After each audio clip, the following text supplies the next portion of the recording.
All right, guys. Good morning. All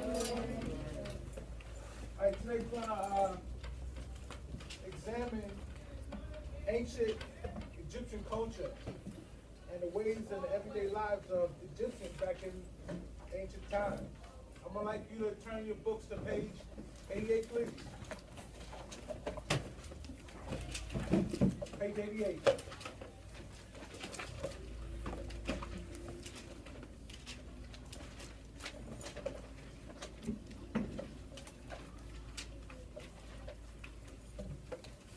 Who wants to start us off with reading? Who wants to start off reading? You can read. Yes, right where it says unity. Where? Oh, Uni was a high-ranking Egyptian of the Old Kingdom. His life story, a success story, is recorded in his tomb. Tomb. Tomb. Go ahead. Uni began his career in a simple way, running a store in the house. Later, he was promoted to the groundskeeper of the royal pyramid. In his job, he oversaw the delivery of stone for the quarries, the site where stone was cut to the pyramid. Uni must have worked hard because later he was made a general. Then he became governor of Upper Egypt, in charge of goods and taxes for half the kingdom. By the time of his death, Uni had become a royal ruler of the palace and an honored companion to the pharaoh.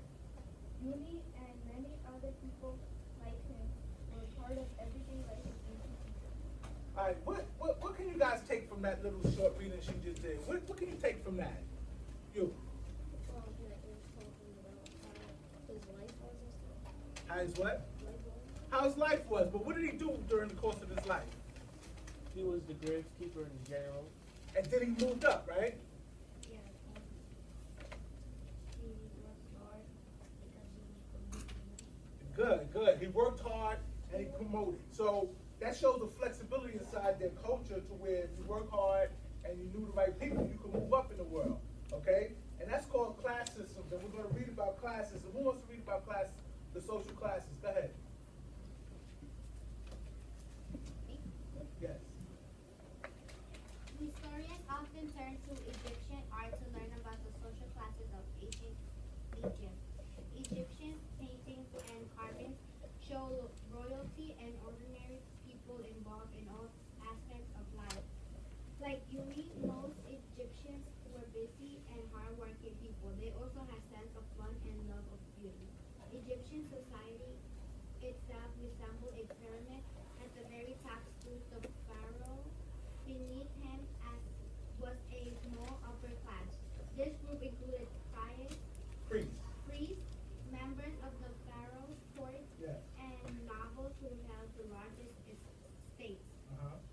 The next level was the middle class, made of merchants and skilled workers. At the base of the pyramid was by far the largest class, the peasants.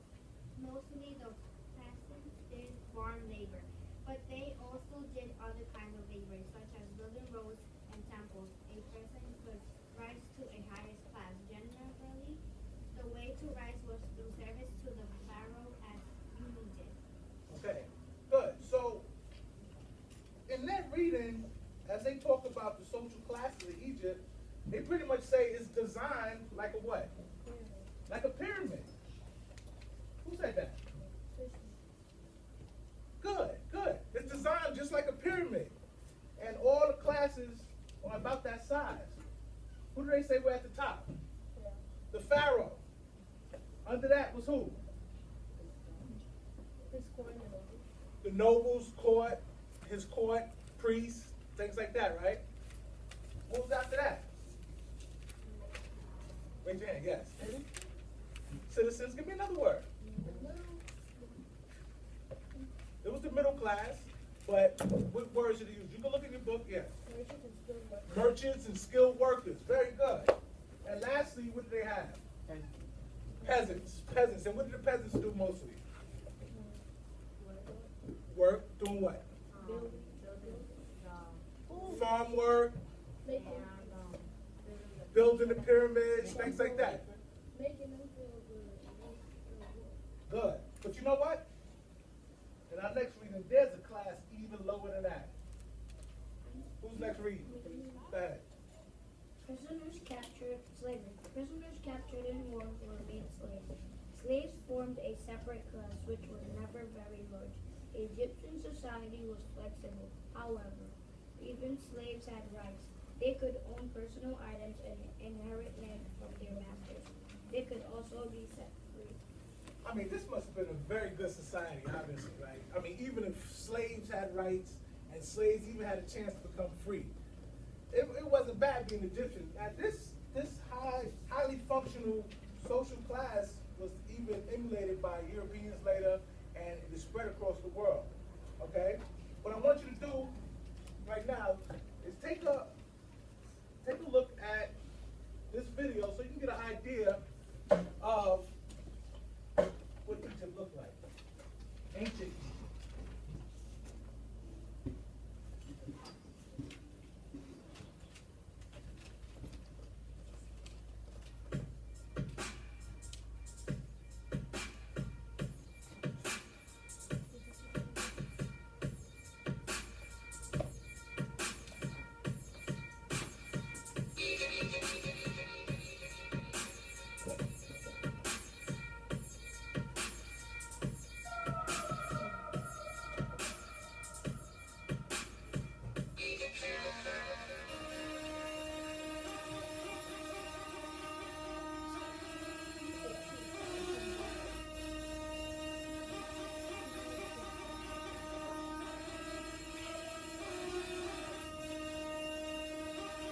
What are these called?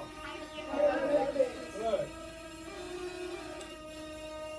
That's one of your key words.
All right.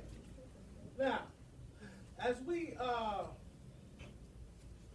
looked at that, give me some of the things you saw in that video.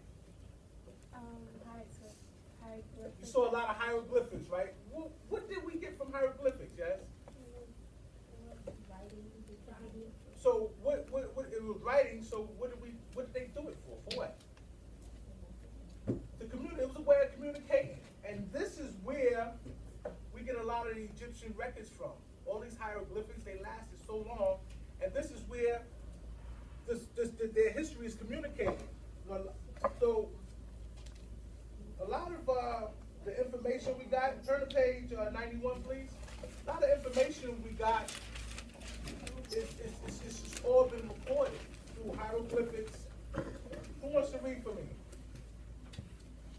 You young lady. 91.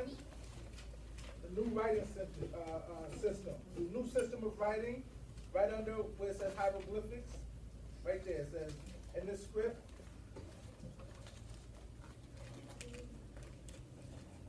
loud and clear. The new system of writing.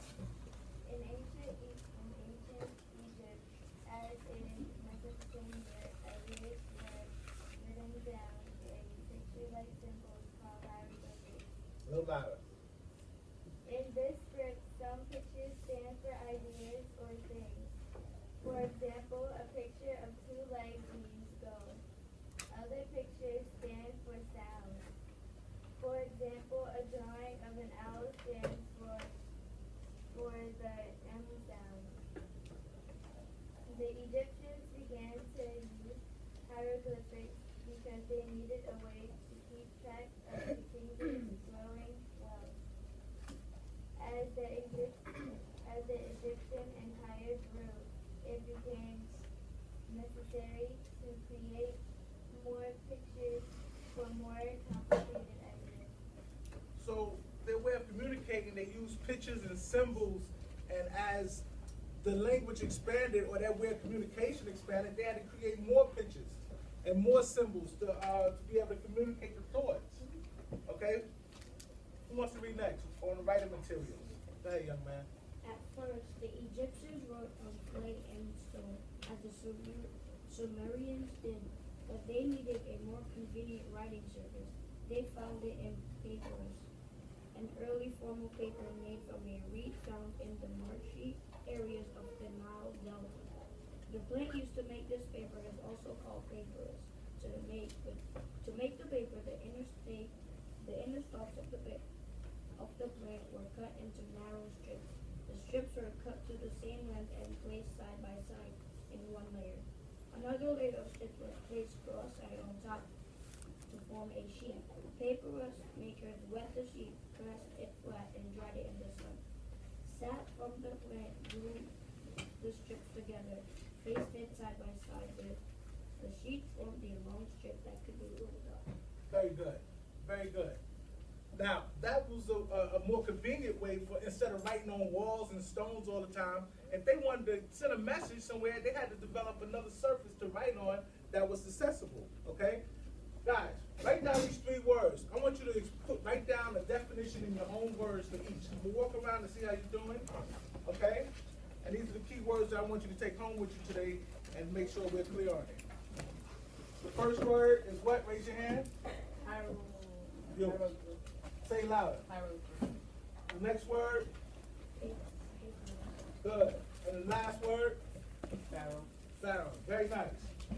I want you to write a definition for each of these in your own words, clearly.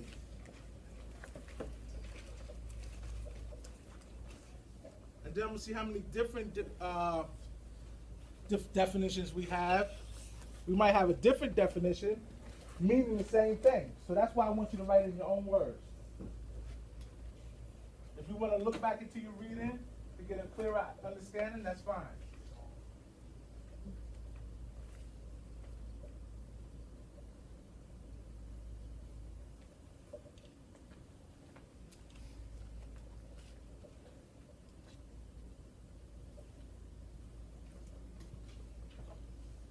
Just take about 1 more minute on that. Just show me your eyeballs when you're done, and I know that you're done.